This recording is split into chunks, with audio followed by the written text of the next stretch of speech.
జై జై సద్గురు స్వాముల వారికి జై. యూట్యూబ్లో ఉన్నటువంటి భక్తులందరికీ కూడా నాకు ఒక చిన్న మనవి.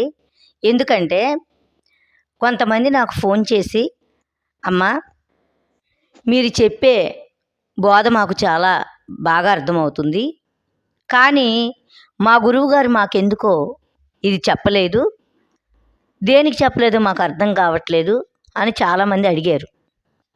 ఎందుకు చెప్పరు? ఇప్పుడు నా గురువు గారు చెప్పినటువంటి వాక్యం మీకు సంపూర్ణంగా అర్థమయ్యింది అంటే దాని అర్థం ఏంటి? మీ గురువు గారు మీకు అంత లోతు వివరించారు కాబట్టే నా మాట మీకు అర్థమైంది. అంతేగాని మీ గురువు గారు చెప్పుకోకుండా ఈ వేరే గురువు గారి వాక్యం అర్థమయ్యింది అంటే దాన్ని బట్టి మీరే అర్థం చేసుకోండి, ఆలోచించండి. మీకు గురువుగారు చెప్పకపోవడం కాదు. అప్పటికి నేను చాలామందిని అడిగాను, ఏమని? సరే అమ్మా, గురువుగారు మరి మీకు చెప్పలేదు కదా, మరి నా మాట అర్థమైంది కదా, మరి గురువుగారు చెప్పకపోతే నా గురువాక్యం నీకు ఎలాగ అర్థమైంది? సరే, అయిపోయింది. మరి గురువుగారు చెప్పాలి అంటే గురువుగారికి నువ్వేం చేసావని కూడా చాలామంది నేను అడిగాను. ఏంటంటే గురువుగారికి సేవ చేయాలి, ముందల పరిపూర్ణమైనటువంటి సేవ చేయాలి, మనస వాచ కర్మణ త్రికరణ శుద్ధిగా. అందుకే ఈ సేవ కోసం పరమేశ్వరుడు పార్వతీదేవికి ముందుగానే చెప్పాడు, స్వామి నాకు ఇవన్నీ బాగా అర్థం కావాలి, ఇవి ఎలా అర్థం అవుతాయి, మరి జీవుడు దేన్ని అనుసరిస్తే బ్రహ్మతత్వాన్ని పొందుతాడు, ఆ బ్రహ్మతత్వం పొందాలంటే ఏమేమి చెయ్యాలని చెప్పి పార్వతీదేవి ముందలే అడిగింది. అప్పుడు పరమేశ్వరుడు చెప్తాడు, పార్వతి, యస్యాదేవే పరాభక్తి రదాదేవే తదా గురవు తస్యైతే కదీతాహ్యార్థ ప్రకాశంతే మహాత్మనః. అంటే ఏంటి? నీకు ఈ చెప్పే వాక్యాలన్నీ బాగా అర్థం కావాలి, అలాగే జీవత్వం పోయి బ్రహ్మత్వం పొందాలి అంటే నువ్వు చేయవలసింది ఏంటంటే దైవము కన్నా అధికముగా గురువుకి సేవ చేయాలి. గురుగీతలో చెప్తాడు, ఎవరికైతే దేవుని ఎందువలనంటే ఇప్పుడు బ్రహ్మనో లేకపోతే విష్ణువునో లేకపోతే ఈశ్వరునో ఒక దైవాన్ని మనం ఆధారంగా చేసుకొని దానికి నిత్యము కూడా ధూపదీప నైవేద్యాలతోటి పూజలు చేసిందే కాక ఒక పర్వదినం అంటే పండగ వచ్చినప్పుడు దానికి అభిషేకాలు చేసిన వాళ్ళు కొంతమంది, పట్టుబట్టలు పెట్టినోళ్ళు కొంతమంది, అలాగే పంచభక్ష పరమాణాలు పెట్టినోళ్ళు కొంతమంది, అలాగే పెద్ద తిరుపతి భక్తి బాగా ఎక్కువైన పెద్ద తిరుపతి వెళ్ళి కట్టలు డబ్బు వేసేవాళ్ళు కొంతమంది, దక్షిణని, ఇలాగ చాలామంది ఉన్నారు. మరి ఆ దేవుడికి బట్టలు పెట్టారు, కట్టుకున్నాడా? పంచభక్ష పరిమాణాలతోటి చేసి అన్నీ చేసి అక్కడ పెట్టాడు, తిన్నాడా? కానీ నీకేదో కోరిక తీర్చాడు, కోట్లు తీసుకెళ్ళి వేశారు, ఖర్చు పెట్టుకున్నాడా? లేదు. కానీ అలాంటి భావన అంటే అంత బాగా ఎవరికైతే ఆ భావన గురువు యందు ఉండాలి, దేవుని యందు ఉన్నంత ప్రేమ గురువు యందు ఉండాలన్నమాట. అలాగా పరమాత్మ స్వరూపం తెలియజేసేడు గురువు యందు ఎవరికైతే ఆ ప్రేమ ఉందో ఈ చెప్పిన వాక్యాలన్నీ వాళ్ళకు మాత్రమే అర్థమవుతాయి. అంటే దేవుని యందు ప్రేమను ఎందుకు అనడు? మరి దానికి అంత సేవ చేస్తున్నారు కదా ఆ దేవుడికి. అందువల్ల ఆ దేవుడికి ఎలాగైతే నిత్య నైమిత్యాది కర్మలు చేసి అన్నీ చేస్తున్నారో గురువుకు కూడా అలా చేసినట్లయితే ఈ చెప్పిన విషయాలని బాగా అర్థమవుతాయి అన్నాడు. ఎవరికి చెప్పాడు ఈ వాక్యం? సాక్షాత్ పరమశివుడు పార్వతీదేవికి చెప్పాడు, ఎవరికో చెప్పలేదు, నీకు నాకు చెప్పలేదు. మరి అలాంటి సేవ చెయ్యిందే ఎలా దక్కుద్దమ్మా ఎవరికైనా? అలాంటి సేవ చేస్తేనే దక్కుద్ది. ఇంకొక మాట కూడా చెప్పాడు, పార్వతి, గురువు అంటే ఎవరనుకున్నావు? పరమాత్మ తత్వాన్ని చూపించినటువంటి గురువు పరమాత్ముడే కానీ అన్యుడు కాదు, వేరే కాదు. ఎలా? ఇప్పుడు మనం ఒక కూర వండుకున్నప్పుడు ఆ కూర చాలా రుచిగా ఉంది.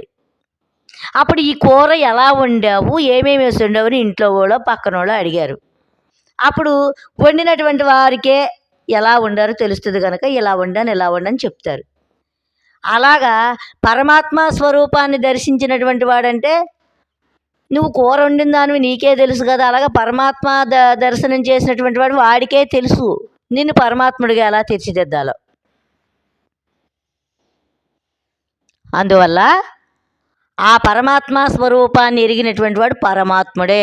దైవ దర్శనాన్ని చేస్తేనే దైవం గురించి చెప్పగలుగుతాడు. అప్పుడు దైవ దర్శనం చేసినటువంటి వాడు వేరు కాదు, ఇద్దరు ఒక్కటే. అందుకే గురు శిష్యులు ఒక్కటాయే గుర్తురహితమైపోయి స్వాహంభావం వీడిపోయని చెప్తారు. అలాగా గురు శిష్యుడు ఒకటైపోతాడు. ఇది ఎలా అంటే చిన్న ఉదాహరణ. ఇప్పుడు మనకి వంశపరం అనేది ఉంది. కొంతమందికి మీ వంశం ఏంటంటే తెలియదు అనమాట. చిన్నగా మనం చెప్పుకుందాం. ఇప్పుడు దక్షిణామూర్తికి మనకి ఆది గురువు. ఆ దక్షిణామూర్తి ఏం చేశారు? శ్రీ మహావిష్ణువు అనే చిన్న చిరుదీపం వెలిగించాడు. చిరుదీపం వెలిగించడం అంటే ఆయనకి ఉపదేశం చేశాడు, గురుధర్మాన్ని బోధించాడు. బోధించిన తర్వాత ఈయన కూడాను ఆ దక్షిణామూర్తికి బాగా సేవ చేసి ధూపదీప నైవేద్యాలతోటి కేవలం నా దైవ స్వరూపం ఇంకోటి వేరే లేదు, ఇదే దైవం అని చెప్పి ఎంతో సేవ చేసి ఆయన్ని మెప్పించి ఆయన దగ్గర ఈ బ్రహ్మ విద్యను పొందాడనమాట. అప్పుడు పొందేవరకు ఎలా ఉన్నాడు? చిన్న చిరుదీపంలాగా ఉన్నాడు.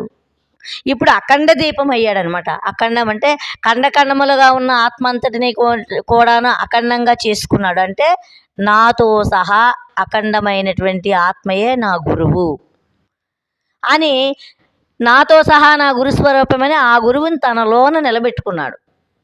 తన లోపల నిలబెట్టుకొని ఆ గురువుని ప్రతిష్టాపన చేసుకొని, ఇక గురువు కన్నా ఇంక వేరే ఇంకో వస్తువు లేదు, నేను కూడా లేను, సర్వము గురువే నిలబడ్డాడు. కాబట్టి అక్కడేమయ్యాడు? చిరుదీపం కాస్త పోయి అఖండ స్వరూపం అయ్యాడు. అఖండ స్వరూపం అయ్యే అఖండంతో అలరారుతూ, అయ్యో నాతో అంతరించిపోతే ఎలాగా ఈ విద్య, ఇంకెవరికన్నా బోధించాలని చెప్పి దక్షిణామూర్తి తనకి ఎలాగైతే బోధించాడో, ధర్మాన్ని తెలియజెప్పాడో, అలాగే తనకు ఒక శిష్యుని చూసుకొని సూర్యభగవానుడికి అలా బోధించాడు.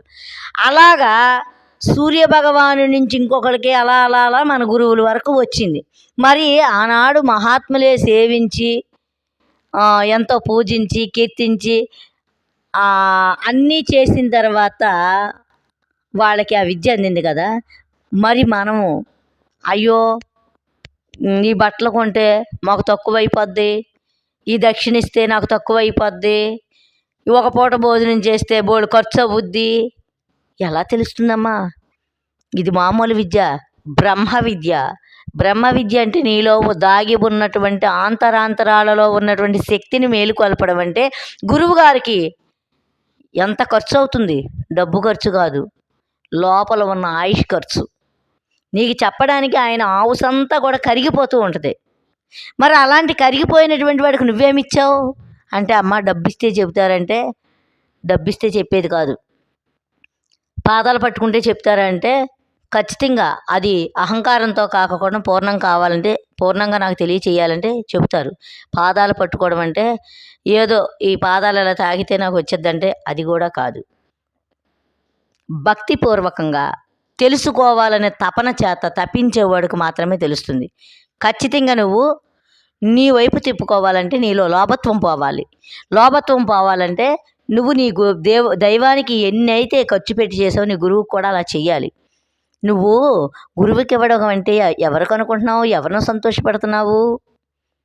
నీ లోపల చైతన్యం ఏదైతే ఉన్నదో, ఏ చైతన్యం అయితే నిన్ను నడిపిస్తూ ఉందో, ఏ శక్తి అయితే నిన్ను అనిపిస్తూ తినిపిస్తూ కనిపిస్తూ ఉన్నదో, ఆ శక్తి స్వరూపమైనటువంటిదే నీ గురువు తప్ప కానీ నీకు బయటికి స్థూలంగా కనిపించే శరీరం గురువు కాదు.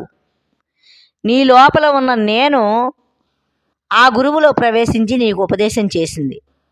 నీకు సందేహం కలిగినప్పుడల్లా కూడాను అందులో నుండి చెప్పడానికి దానికి శరీరం కావాలి. అది నిరాకారమైంది, అది నీకు బోధించలేదు కాబట్టి ఒక శరీరం కావాలి. ఇప్పుడు నువ్వు నివసించడానికి నీకు ఇల్లంత ముఖ్యమో, నీకు బోధ చేయడానికి కూడా ఎదుట శరీరం అంత ముఖ్యం. అందువల్ల ఏంటంటే ఇప్పుడు నీ ఇల్లుని టైల్స్ అని, కబోర్డ్లని, అలా మంచిగా బిల్డింగ్‌ని ఎంత అందంగా తీర్చిదిద్దుకుంటున్నావో, ఆ ఇల్లుని చూసి ఎంత మురిసిపోతావో, అలాగే నీ లోపల ఉన్నటువంటి నేను నీ ఎదురుగా ఉన్న స్థూల శరీరానికి పూజ జరుగుతూ ఉంటే అంత సంతోషపడుద్ది. హమ్మయ్య! ఇప్పటికైనా వీడికి అహం లేకోకుండా ఆ అహం రహితంతోటి చేస్తున్నాడు కాబట్టి, ఇక వీడు చెప్పదగినవాడు. వీడికి నేను చెప్పవచ్చు. వినదగినవాడు. వీడు కడతేరుతాడని చెప్పి వాడికక్కడ సంతోషం కలుగుద్ది. ఆ సంతోషం కలగడానికే ఇక్కడ సేవ చెయ్యాలి. అప్పుడు నువ్వు అక్కడ సేవ చేస్తుంటే ఆ సేవ ఎవరికి అందుద్ది? నీ లోపల ఉన్నటువంటి నీ గురుతత్వం ఏదైతే ఉన్నదో దానికి అందుద్ది. గురువంటే ఎక్కడో ఉన్నాడు, దూరంగా ఉన్నాడు, ఆ గురువుకి చేతనని ఎవరు అనుకోమాకండి. ఇక్కడ భాగవత కృష్ణ ప్రభులు వారు చెప్తారు. అపరోక్షమౌనే మనుజులకు పరోక్షంబైన బయలు గురుకృప లేకన్. అపరోక్షమౌను మనుజులకు పరోక్షంబైన బయలు గురుకృప కలుగా అన్నాడు. ఏమన్నాడు? అపరోక్షం అవుతుందా? పరోక్షంగా ఉన్నది అంటే అపరోక్షం అంటే ఏంటి? దూరంగా ఉన్నది నీ దగ్గర ఉన్నదని తెలియడమే అపరోక్షం. అది ఎలాగవుతుంది? గురుకృప కలిగితేనే అవుతుంది. లేక అవుతుందా? అవదు. కానీ అవుతుంది. అపరోక్షం అవును మనుజులకు పరోక్షమైన బయలు గురుకృప కలుగా. కీలు ఇదే లేని ఎరుకా తాతలుగా అన్నాడు. కీలేంటన్నాడు? గురుకృప కలగడమే కీలెక్కడ. అందుకేమన్నాడు? విపరీతమౌ బుద్ధి విడిచి నీవిప్పుడు ఉపచారములు చేయుచుండుము గురునికి అన్నాడు. గురుకృప కలుగా కీలిదే లేని ఎరుకాతా తొలగా. నీకు అభిమానాన్ని విడిచిపెట్టి నేనేంటి ఆళ్ళు కాళ్ళు గడగడం ఏంటి, నేనెళ్ళి ఆళ్ళ కాళ్ళు పట్టుకొని నమస్కారం చేయడం ఏంటి అనే భావన ఎప్పటికీ లేకోకుండా ఆ కృప కలిగేటట్లు ఆ శరీరానికి నీ మీద కృప కలగదు. గురువు అనేవాడు శరీరము లేనటువంటి వాడు. ఎలా? నీ లోపలే నీ సహస్రారమునందే శరీరము లేకోకుండా నివసిస్తూ ఉన్నాడు.